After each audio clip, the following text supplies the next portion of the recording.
ஹாப்பியாக இருக்கணும்னு நினைக்கிறாங்க. ஹாப்பின்றது லைஃப் ஃபுல்லாகவே இருக்க வாய்ப்பே இல்லை. இன்னைக்கு காலையிலேருந்து ஈவினிங் வரைக்கும் எடுத்து பார்த்தீங்கன்னா ஹாப்பி மூமெண்ட்ஸ்ன்றது இன்னைக்கு ஒரு நாளைக்கு 20 தடவை நடக்கலாம். ஹாப்பி தான் டார்கெட்னு நினைக்காதீங்க, ஜேர்னி தான் டார்கெட். அதில் லைஃப் ஹாப்பினஸ் இருக்கும், சம்டைம்ஸ் வேற ஒரு ஷாக்கிங்கான நியூஸ் இருக்கும்.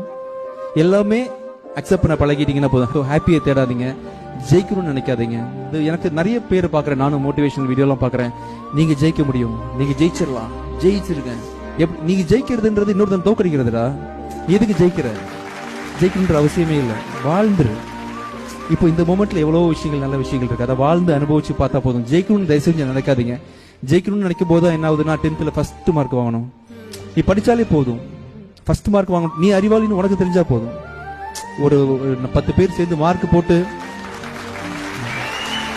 10 பேர் சேர்ந்து மார்க் போட்டு நம்ம 500ல வந்து 489 வந்தா தான் பாஸ் அப்படின்லாம், இன்னொரு ஒரு மார்க் எடுத்தா இன்னொரு பாஸ் அப்படின்ற மாதிரி நிறைய யாரோ கொடுக்குற மதிப்பீடை வச்சு நீங்க வந்து உங்களோட ஹாப்பினஸை டிசைட் பண்ணாதீங்க.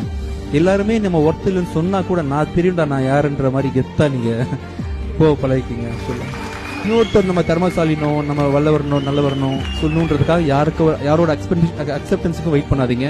உங்களுக்கு தெரியும் உங்களை பத்தி, நீங்க மட்டும்தான் உங்க உலகமே ஏத்து நீ ஒண்ணுடான்னு சொன்னா கூட உங்களுக்கு நீங்க யாருன்னு தெரிஞ்சா அந்த லைஃப் அமைதியான